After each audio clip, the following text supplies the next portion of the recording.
وكانه نبي او ملاك، انه يعني لا، طبعا يغضب، طبعا يتضايق، طبعا يثور. ولا يوجد عسكري واحد، ولا يوجد اي قوات بتحمي. بصوا حضراتكم، بصوا حضراتكم، ضرب اهو، ده الباراشوت بقى. اول مره تشوف الحاجات دي اهو، ضرب، بدات الناس كلها تجري، راح راميين الباراشوت. طبعا انت كده هنا انت في معركه. صور اول مره تظهر اهو، الباراشوت ده اللي بيتضرب، قلت لكم زي اللي بيسمى كده زي الانابل العنقوديه كده. بصوا طبعا ده يخوف، كل ده كانك قنبله تنفجر. اهو صور اول مره بتذاع بعد ما الجماهير تقتحم. ادي اصل الاعتداء، ادي الضرب اللي موجود، ادي القصه. شايفين حضراتكم عامله ازاي؟ لو انت موجود لازم تتخض، كانك بتفجر قنبله بالظبط.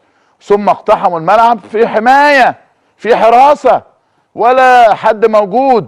ادخل يا باشا. دخلوا الناس من نفسهم، دخلوا على نص الملعب، لا ما سابوهمش، دخلوا وراهم، دخلوا على اللعيبه في مران اليوم. اللهم لا حول ولا قوه.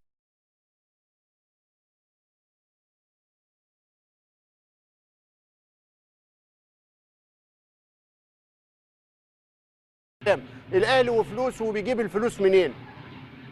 واستغرب جدا انه هؤلاء الجهله ما بيقروش.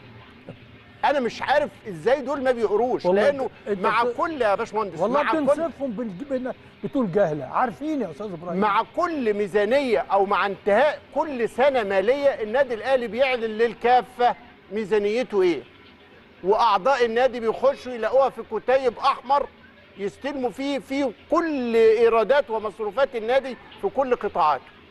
بس حتى الكوره، لانه الخضري كان بيقول له القوصي الاهلي ما بيكسبش، كره الاهلي ما بتكسبش، فاحتدم النقاش بينهم اللي ادى للازمه اياها ديت.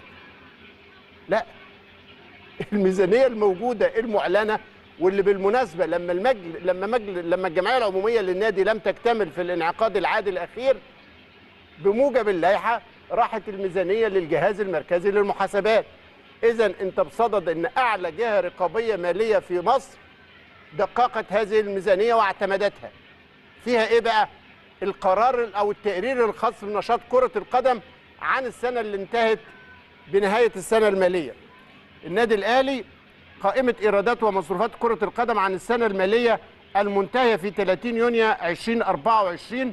بصوا يا ريت تشوفوها دلوقتي على الشاشه، كل تفاصيل الكوره من الايرادات المستمره تنتهي بكل بنود الايرادات، ثم كل اوجه المصروفات، من مرتبات ومزايا اللاعبين، من مكافآت وحوافز المباريات، من مرتبات مش عارف مدربين، ملابس وادوات، مصروفات مباريات، مصروفات طبيه، مصروفات اخرى متنوعه، مصروفات الاكاديميه. ينتهي الامر فيك فين؟ يا ريت بس زوم على الرقم اللي تحت. فائض ربح كره القدم في النادي الاهلي. اللي بيقول لك الاهلي ما بيكسبش، كره الاهلي ما بتكسبش، قول له اتفضل. كل المتقولين اللي يتكلم، انا شفت حد يدعي انه مثقف كاتب نادي غسيل الاموال للرياضه البدنيه.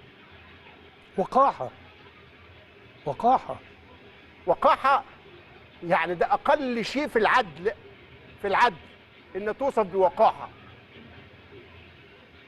لانه مبدئيا واضح جدا التلقيح والكلام ده كله تلقيح مش رجاله ابدا.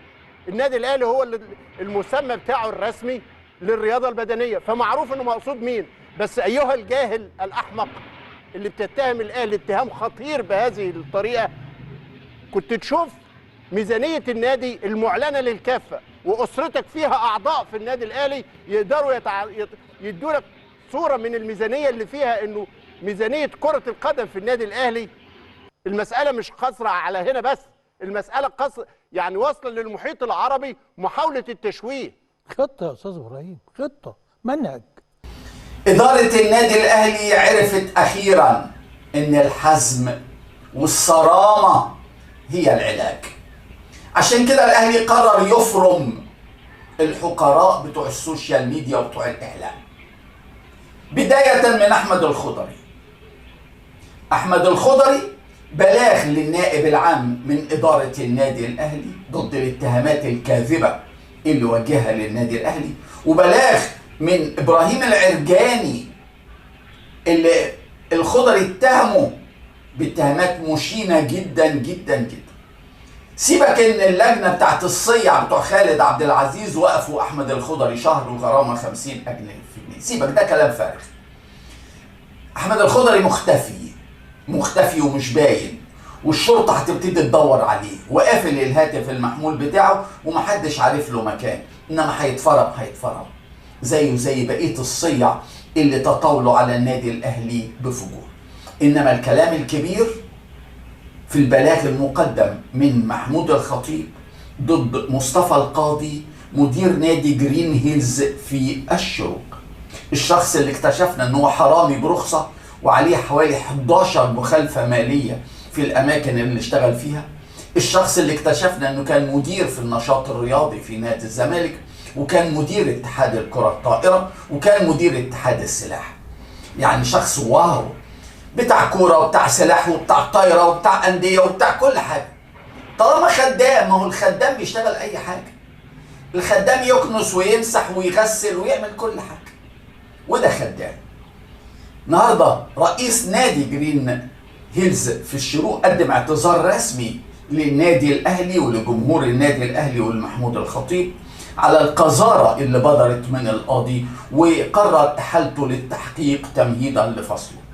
لكن الحيوان اللي اسمه القاضي اللي مصر شافته وسمعته لأول مرة اتعمل فيه في الساعات الأخيرة من جمهور الأهلي اللي يندم طول عمره إن هو طلع على السطح، اللي شافه هو وأسرته ومراته وعياله وجيرانه وأهله، يؤكد إن وجوده على قيد الحياة عار على مراته وعار على عياله وعار على أسرته. ده احنا اكتشفنا إن هو متصابي، اكتشفنا إنه بيعمل تغريدات للبنات الصغيرين يعاكسهم، اكتشفنا إنه قليل الأدب وصايع من زمان، وكلامه كلام بعيال صغيرة، عيال شوارعية اللي بيتطاول على الخطيب. بتمنى إن الخطيب يصمم إنه ياخد حقه. طالع يقول بكذب إن حسابه اتهكر، وهو بقاله 5 سنين وحسابه موجود والتغريدات موجودة، كلها تطاول على الأهلي وتطاول على الخطيب وقلة أدب وتطاول على رموز الأهلي وتطاول عليا كتير قوي أنا، بس أنا ما بقولوش ولا ببص له، واللي زي ده ما يتردش عليه. بس كونه يوصل للمرحلة دي من التطاول على محمود الخطيب، لا انا أسامح، إنما الخطيب هو رمز النادي الأهلي.